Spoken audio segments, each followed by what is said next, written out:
everyone, welcome to Future Craft Academy YouTube channel, one stop solution for all psychology related exams.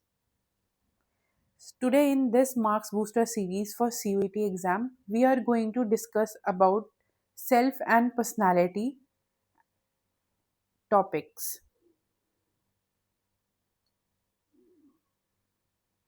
So let's see what we are going to cover in this video. In this video, we will cover about what self really means beyond textbook definition, how your self develops from childhood, personal identity versus social identity, uh, topics like self concept, self esteem, self efficacy, based on Albert Bandura's theory of social learning, why some students feel confident, others don't, how self regulation, self control actually works, psychological techniques that can improve performance, meaning, and characteristics of personality, difference between trait, temperament, character, and habit.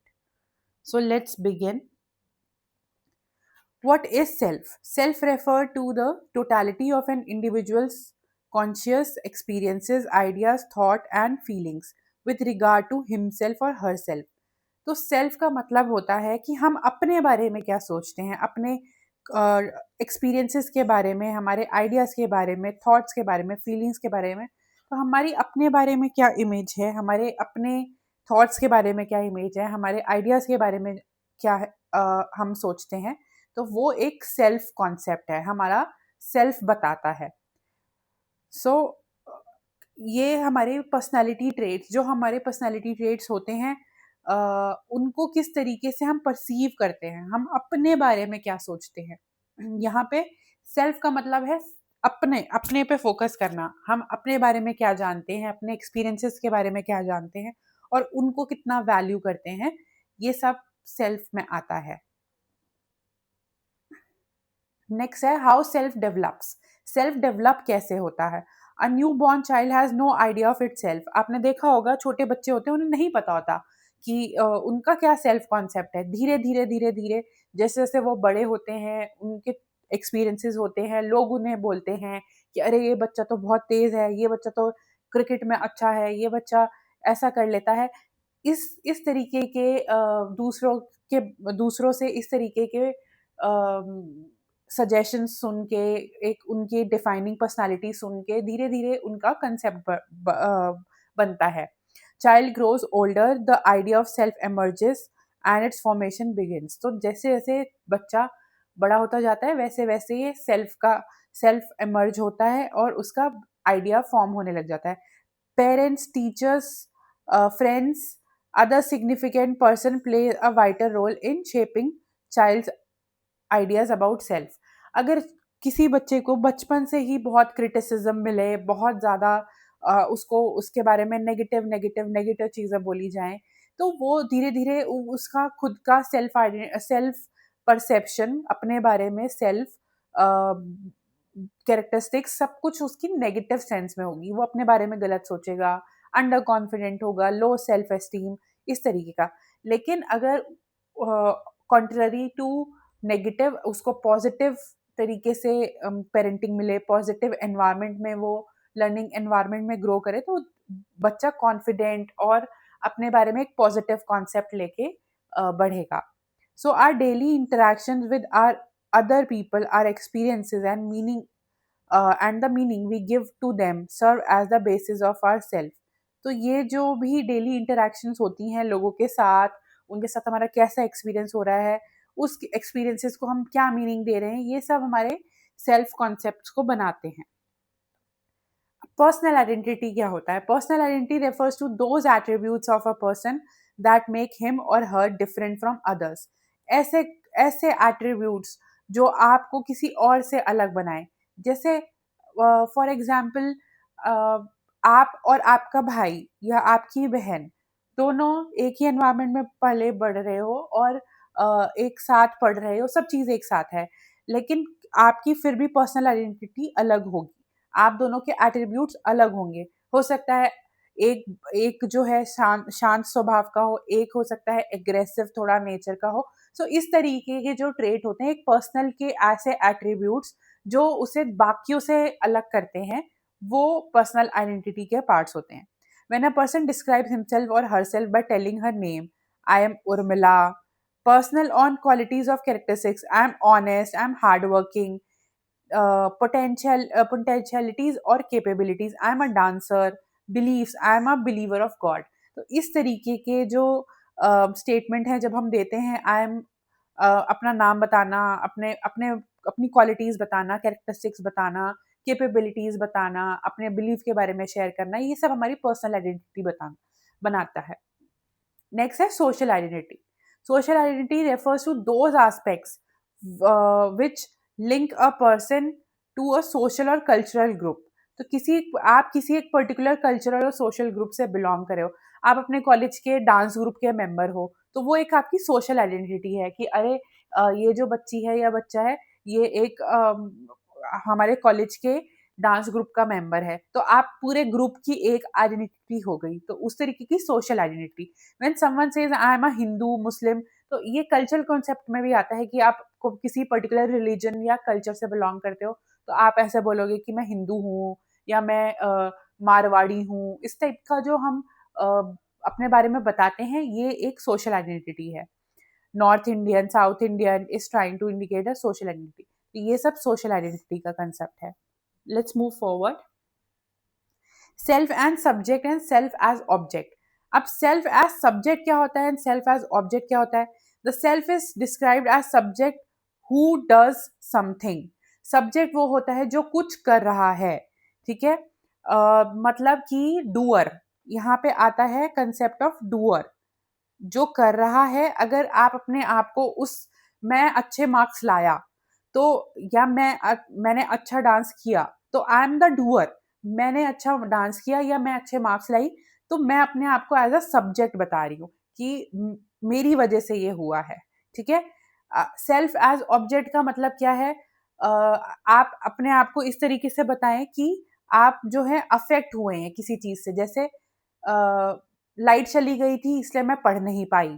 सो कहने का मतलब ये है कि उसकी वजह से आप अफेक्ट हो. लाइट चली गई इसलिए आप नहीं पढ़ पाए, आपकी लर्निंग नहीं हो पाई. तो इसमें आपने सब self as a object, affected person, यहाँ पे आप अफेक्टेड पर्सन हो, ठीक है. किसी इवेंट या किसी चीज की होने की वजह से आप अफेक्ट हुए हो. सो यहाँ पे आप ऑब्जेक्ट सेल्फ एज ऑब्जेक्ट, अपना सेल्फ को ऑब्जेक्ट के रिप्रेजेंट कर रहे हो. So I am a dancer and entity that does something. So यहाँ पे डांसर हो या सिंगर हो या आर्टिस्ट हो, एथलीट हो, ये सब हम एज अ सब्जेक्ट बता रहे हैं. Self is being described as knower. I know who I am. So, as a subject actor, the self actively engages in the process knowing itself. So, subject doer, self as subject में doer category में जब अपने आप को आप describe करते हो, तो आप सेल्फ एज अ सब्जेक्ट बता रहे हो. आप एक्टिवली पार्टिसिपेट कर रहे हो, आप एक्टिवली चीज़ों में एंगेज हो रहे हो और आपका एक्टिव पार्टिसिपेशन है. ऐसे ही सेल्फ एज ऑब्जेक्ट में बैक फुट पे, जब हम हमारे हाथ में नहीं है लेकिन हम किसी चीज़ से अफेक्ट हो रहे हैं, जो चीज हुई है वो हमारे हाथ में नहीं है. I am one who gets easily affected, an entity which gets easily affected. Self is being described as known, something that can be known. As an object consequence, the self gets observed and comes to be known. कुछ कोई चीज हुई है, उसका consequence आपको भुगतना पड़ रहा है. सो इसमें इस कैटेगरी में सेल्फ एज ऑब्जेक्ट आप अपने आप को बताते हैं. नेक्स्ट है kind of self. Kind of self, personal self and social self. Personal self का मतलब है जो आपसे सिर्फ आप अपने बारे में सोच रहे हो, अपने ऊपर ध्यान दे रहे हो, तो वो पर्सनल सेल्फ है. सोशल सेल्फ में सोशल, फैमिलियल, रिलेशन सेल्फ, ये सारे कैटेगरीज होते हैं. Personal self is primarily concerned with one self, आपके खुद के बारे में. Emphasis comes to be laid on those aspects of life that relate only to concerns of a person, such as personal freedom, personal responsibility, personal achievement, personal comforts, personal safety. जब इन सब attributes पे आप focus कर रहे हो, तो ये आपका पर्सनल सेल्फ है. उसके बाद है social familial self. Social self emerges in relation with other. तो ये आपके फैमिली एनवायरनमेंट में, फ्रेंड एनवायरनमेंट में, आप किसी के साथ रिलेशन में हो, आपका कोई पार्टनर है, गर्ल है या बॉय है, उसके साथ जब आप रहते हो तो उस टाइम में हमारा ये सोशल सेल्फ होता है। जब आप कोऑपरेट कर रहे हो, एफिलिएट कर रहे हो, शेयर कर रहे हो, so emphasis such as aspects of like cooperation, unity, affiliation, sacrifice, support और शेयरिंग। जैसे आपने सुना होगा, आपके फ्रेंड्स बोलते हैं या पेरेंट्स बोलते हैं कि हमने आपके लिए इतना सैक्रिफाइस किया है, हमने आपके लिए ऐसे किया है। तो इस तरीके का ये उनका सोशल सेल्फ है। आप भी, हम भी ऐसा कहते हैं अपने फ्रेंड्स को कि अरे देखो तुम्हारे लिए मैंने इतना टाइम मैनेज किया, मेरे पास टाइम नहीं था फिर भी तुमसे टाइम निकाल के बात करने आया, या जो भी। तो इस तरीके का जब हम प्रेजेंट करते हैं अपने आप को, तो वो हमारा सोशल या फेमिलियल सेल्फ है। Next, cognitive and behavioural aspect of self. तो सेल्फ कॉन्सेप्ट, ये कॉग्निटिव और बिहेवियरल एस्पेक्ट हम पढ़ रहे हैं सेल्फ का। सेल्फ कॉन्सेप्ट क्या होता है? The way we perceive our self and ideas we hold about our competencies attribute is called self concept. आपका अपने बारे में क्या सोचना है, क्या क्या कॉन्सेप्ट लेके चल रहे हो आप अपनी एबिलिटीज के बारे में, कॉम्पिटेंसीज के बारे में, स्ट्रेंथ और वीकनेसेस के बारे में कितना जानते हो, क्या आपने नजरिया बना रखा है, उसी को सेल्फ कॉन्सेप्ट कहा जाता है। At a general level, view of one self is positive और नेगेटिव। हो सकता है आपका पॉजिटिव सेल्फ कॉन्सेप्ट हो सकता है नेगेटिव। तो self concept can be positive, negative और इन बिटवीन ऑल्सो बैलेंस भी हो सकता है। तो ये है हमारा self concept.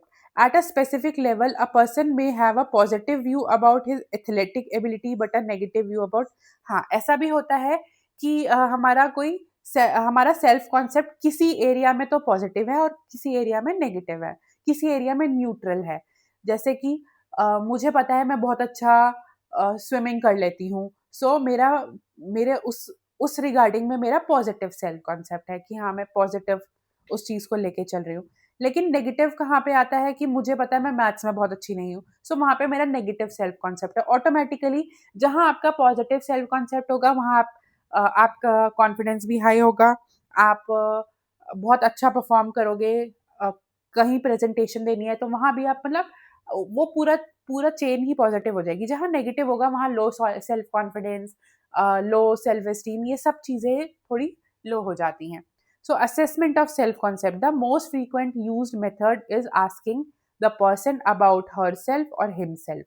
So assessment of self-concept, the most frequent used method जो है कि आप सामने वाले से उनके बारे में पूछो।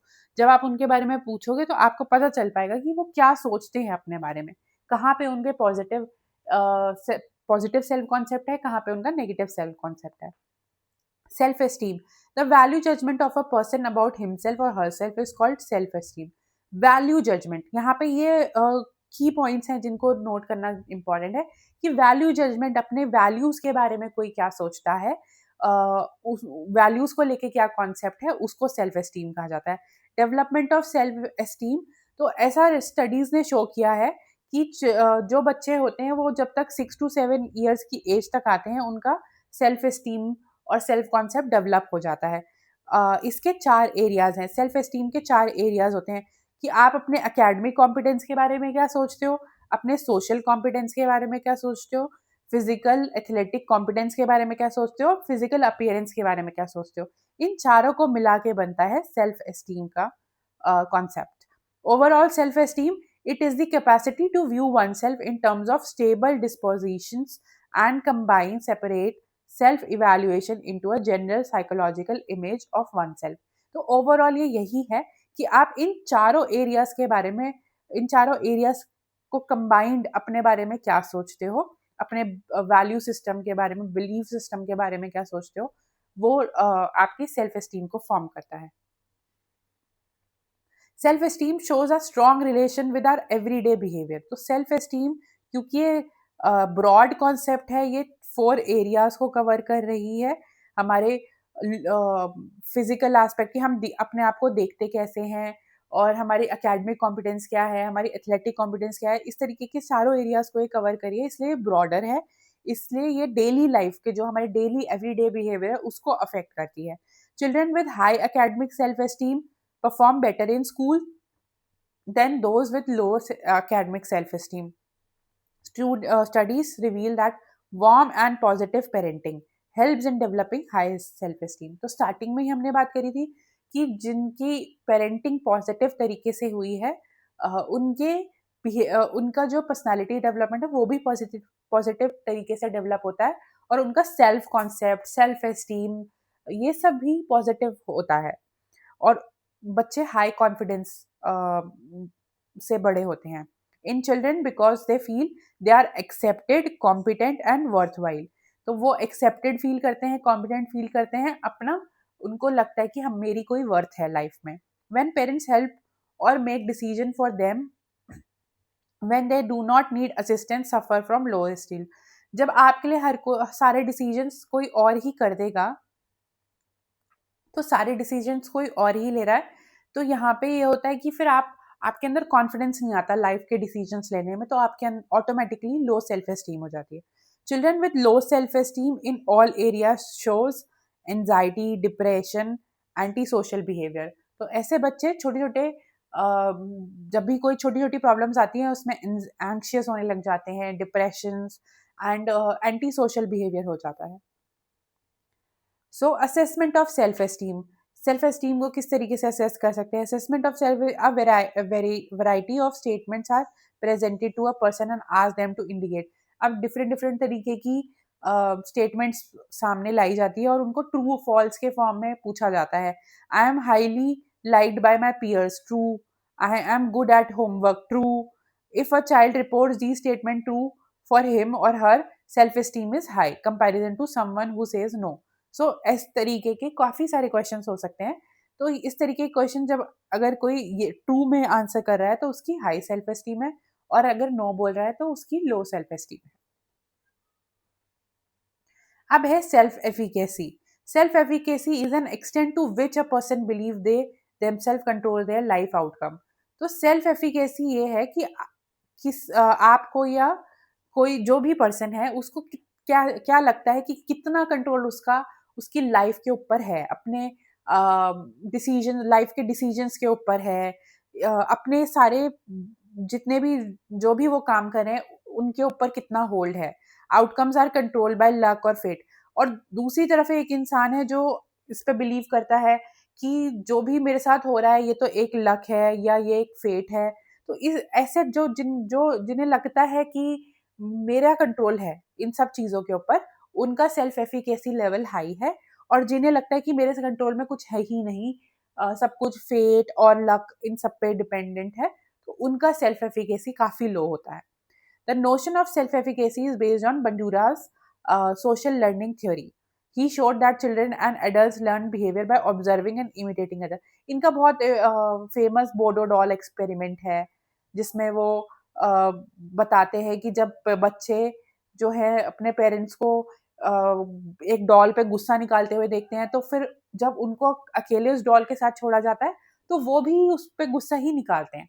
और दूसरी तरफ जब एक पेरेंट उस डॉल को प्यार कर रहा है और पॉजिटिव तरीके से उसकी रिस्पेक्ट कर रहा है, मतलब इस तरीके से बात कर रहा है, और जब बच्चों को उस डॉल के साथ अकेले छोड़ा जाता है तो वो बच्चे भी उस डॉल को उसी तरीके से पॉजिटिव तरीके से ट्रीट करते हैं। तो ये बहुत उन्होंने बताया कि ये सोशल लर्निंग है, बच्चे माँ बाप को इमिटेट करके चीजें सीखते हैं। People's expectation of achievement also determine the type of behaviour in which they will engage, also the amount of risk they would undertake.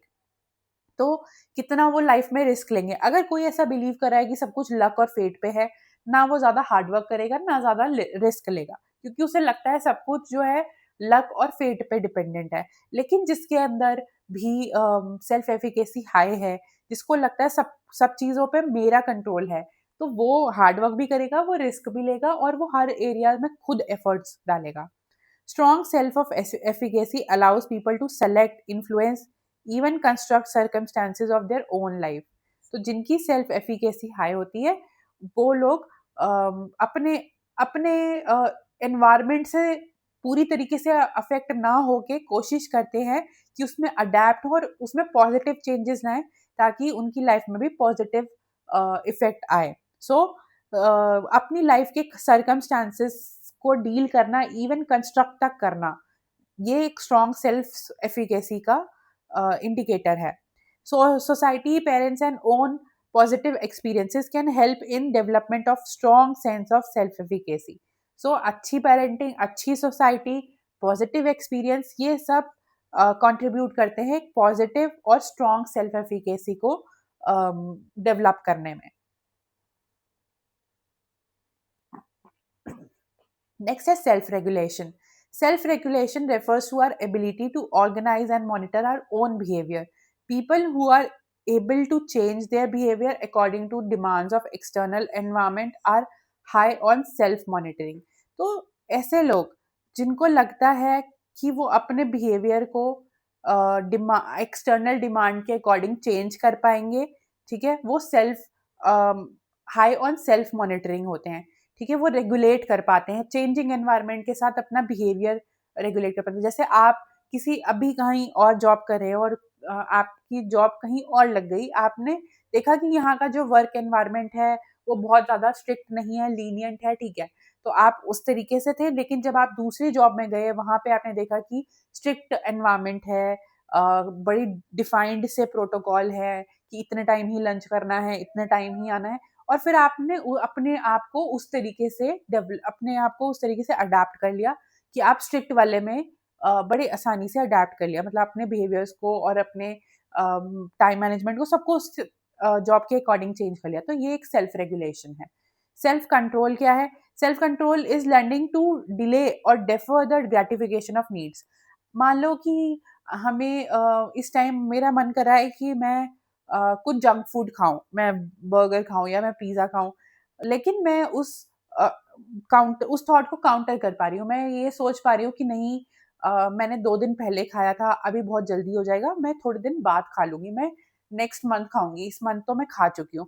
तो इस तरीके के जब अपने किसी भी जो मेरी नीड या फिर क्रेविंग हो रही है या कोई भी ऐसा करने का मन कर रहा है जिस जिस चीज से मुझे ग्रेटिफिकेशन मिलेगी, उसको मैं कंट्रोल कर पा रही हूँ, उसको मैं एक तरीके से रेगुलेट कर पा रही हूँ. तो वो एक तरीके से ये शो करता है कि मेरे अंदर हाई सेल्फ कंट्रोल है.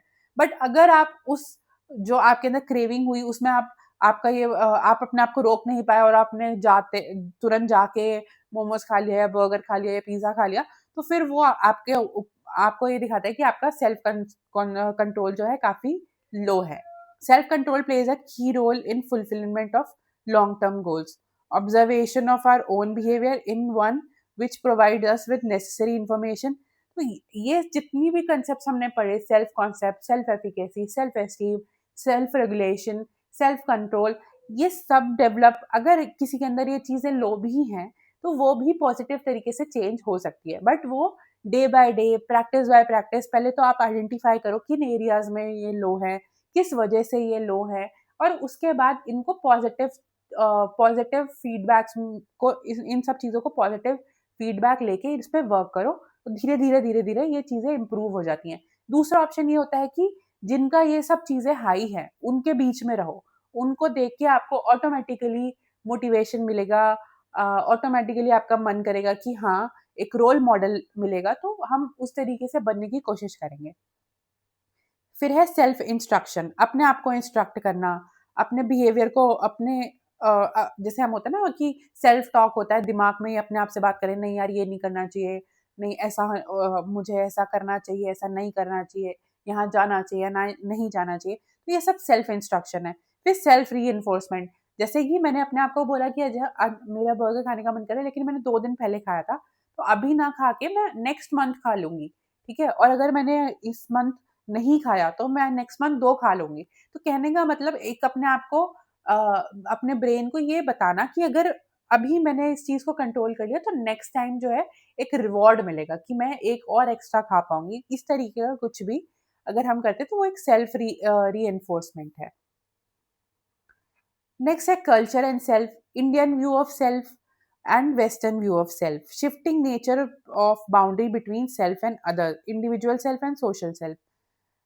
यहाँ पे क्या होता है कि हमारे जो बाउंड्री है इंडियन सेल्फ में, ये बहुत फ्लेक्सिबल है, इंडिविजुअल सेल्फ और सोशल सेल्फ, क्योंकि हम इंडिया में हम बहुत टाइम तक अपने पेरेंट्स के साथ रहते हैं या जॉइंट फैमिली में रहते हैं. सो हम बहुत कंसिडरेट होते हैं अपने सोशल सेल्फ और पर्सनल सेल्फ को लेकर, लेकिन वेस्टर्न में ऐसा नहीं होता। बाउंड्री सेटिंग वहाँ पे बहुत फिक्स है, ठीक है। पेरेंट्स की लाइफ, पर्सनल लाइफ अलग है और बच्चों की पर्सनल लाइफ अलग है। वहाँ पे कोई पेरेंट्स जो है ज़्यादातर बच्चों की पर्सनल लाइफ में इंटरफेयर नहीं करते और बच्चे जो है पेरेंट्स के में नहीं करते।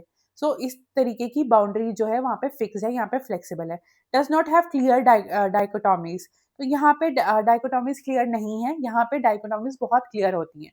सो कलेक्टिविस्ट नेचर है यहाँ पे, कि हम साथ लेके चलने की कोशिश करते हैं। देखा होगा आपने ना, पापा मम्मी और हमारे बारे में भी सोचते हैं, लेकिन अगर जॉइंट फैमिली में रह रहे हैं तो उन पापा का कोई छोटा भाई होगा तो आपके चाचा के बारे में भी सोचेंगे, ऐसे ही दादाजी पापा के बारे में भी सोच रहे हैं, ताऊ के बारे में भी सोच रहे हैं। इस तरीके का कलेक्टिविस्ट नेचर है, हम सबको साथ लेके चलते हैं, सबके बारे में सोच के चलते हैं। इंडिविजुअलिस्टिक कल्चर नहीं है।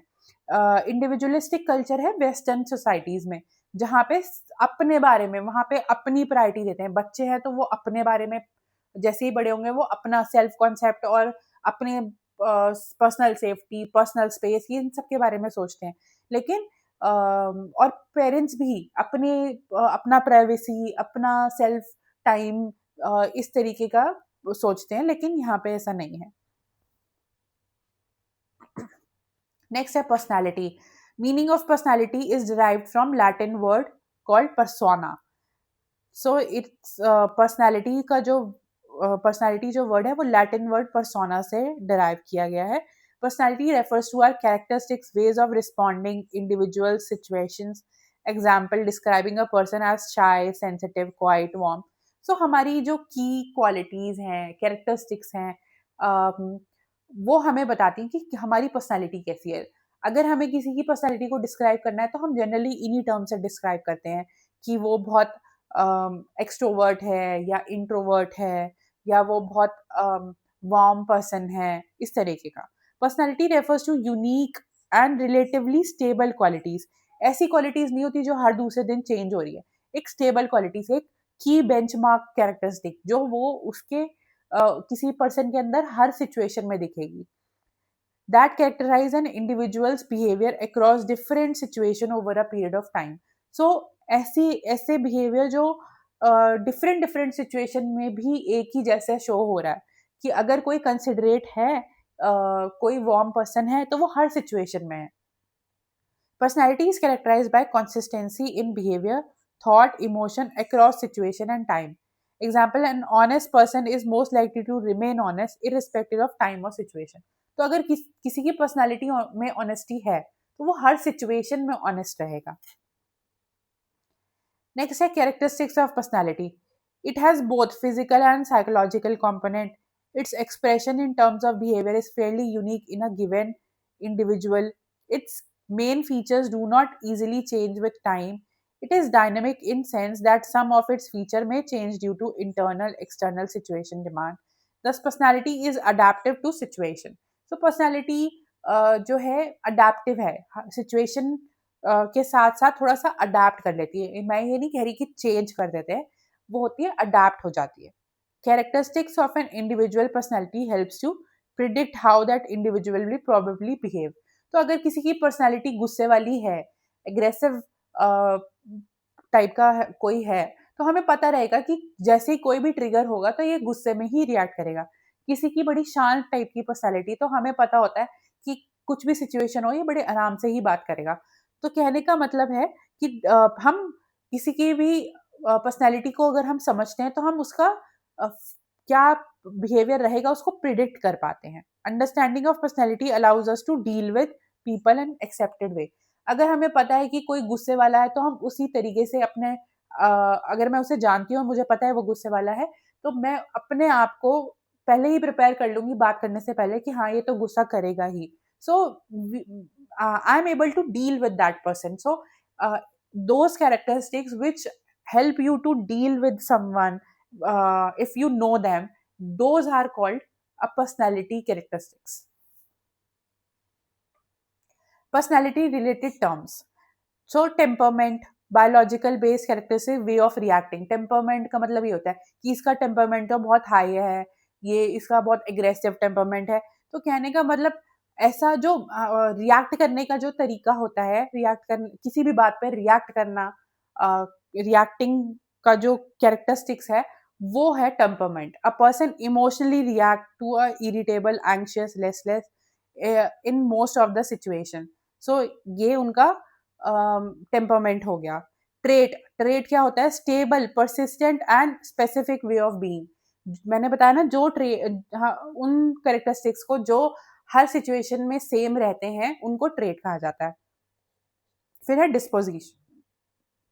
Disposition, tendency of a person to react to a given situation in a particular way. An individual having a tendency to argue and get angry when negatively criticized. तो ये किसी के डिस्पोजिशन है कि इस particular situation में ये इसी तरीके से रिएक्ट करेगा। जैसे किसी को क्रिटिसिज्म झेलना नहीं आता, तो अगर किसी को उसको क्रिटिसाइज करो तो वो गुस्सा ही करेगा। कैरेक्टर, कैरेक्टर होता है the overall pattern of regular occurring behaviour. जो ट्रेट्स, जो बिहेवियर रेगुलरली अकर होता है वो एक कैरेक्टर बना देता है। Habit, over learned modes of behaving. एक लर्नड टाइप का बिहेवियर जो काफी टाइम से चला आ रहा है, बहुत दिन से फॉलो हो रहा है। जैसे किसी की लेट उठने की आदत है तो लेट ही उठने की आदत है। सो इस तरीके का जो हमारे कैरेक्टरिस्टिक्स हैं वो हैबिट कहलाते हैं। Values, goals and ideals that are considered important and worthwhile to achieve. A student value punctuality, hard work, sincerity. तो ये सब आते हैं वैल्यूज में कि एम्बेडेड बिलीफ या एम्बेडेड फीलिंग किसी पर्टिकुलर चीज को लेके है, वो वैल्यूज कहलाती हैं, क्योंकि वो भी आपके हर एरियाज में एक तरीके से सेम ही रहेंगी। अगर कोई बच्चा पंचुअल है तो वो ट्यूशन में भी पंचुअल है, वो स्कूल में भी पंचुअल है। कोई हार्ड वर्किंग है तो वो काम में भी हार्ड वर्किंग है, स्कूल में भी हार्ड वर्किंग है, हर जगह पे। तो इस तरीके के जो कैरेक्टर्स होते हैं वो वैल्यूज कहलाते हैं। So let's have one page concept review कि हमने सेल्फ के बारे में क्या क्या जाना। कि सेल्फ के कोर कंपोनेंट्स होते हैं self esteem, self efficacy. Self esteem है your judgement of self worth, अपनी अपनी कितनी वैल्यू आप समझते हो, वो सेल्फ एस्टीम है। सेल्फ एफिकेसी कि आप कितना कंट्रोल में हो, you believe in your abilities, कितना अपने एबिलिटीज में बिलीव करते हो, वो सेल्फ एफिकेसी है। उसके बाद है पर्सनैलिटी, आपकी यूनिक, रिलेटिव और स्टेबल क्वालिटीज वो आपकी पर्सनैलिटी बनाती हैं। So that's all for today's video. Stay connected with our Future Craft Academy YouTube channel. Do watch full series to ace your exam. Do like, share and subscribe. See you in the next video.